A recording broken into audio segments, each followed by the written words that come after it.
টুলুমণ্ডল কাণ্ডে বেশ কিছুদিন আগে গ্রেপ্তার হয়েছিল শেহগাল হোসেন।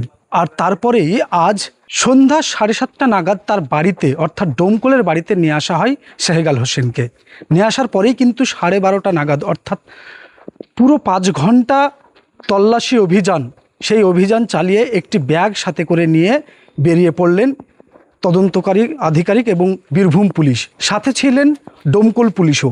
সেই ছবি সরাসরি দেখছেন এই মুহূর্তে। আপনাদের জানিয়ে রাখি, বেশ কিছুদিন আগেই কিন্তু শেহগালকে টুলুমণ্ডল কাণ্ডেই কিন্তু গ্রেপ্তার করেছিল। তারপরেই কিন্তু তাকে জিজ্ঞাসাবাদ করার পরেই আজ তার ডোমকলের বাড়িতে, এই ডোমকলের বাড়িতে কিন্তু তাকে আনা হয়েছিল এবং তারপরেই কিন্তু তাকে জিজ্ঞাসাবাদের পর তল্লাশি অভিযান চালায় বাড়িতে দীর্ঘ 5 ঘন্টা ধরে। তারপরেই কিন্তু তাকে নিয়ে এবং সাথে একটি ব্যাগ নিয়ে বেরিয়ে যায়। যদিও এই ব্যাগে কি ছিল স্পষ্ট না জানা গেলেও কিছু একটা তথ্য ছিল এবং কোনো নথি নিয়ে গেল বলে জানা যাচ্ছে।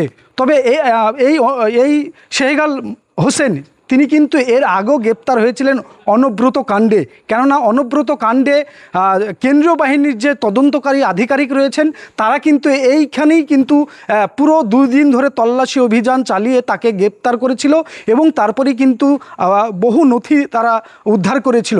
তারপরে আবারও তাকে টুলুমণ্ডল কাণ্ডে গ্রেপ্তার করা হয়েছে। অর্থাৎ এই শেহগাল বহু কিছুরই রাজ জানে এবং বহু কিছুরই রহস্য জানে, এমনটাই কিন্তু জানা যাচ্ছে। এবং বহু করাপ্টেড এবং দুর্নীতির সঙ্গে যুক্ত আছে কিনা তারও তদন্ত চালাবে বীরভূম পুলিশ, এমনটাই কিন্তু জানা যাচ্ছে।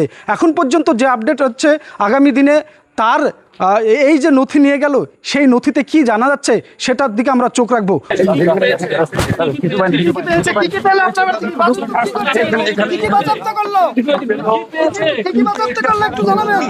মুর্শিদাবাদের ডোমকল থেকে কলকাতা টিভি, রাকিবুল ইসলাম।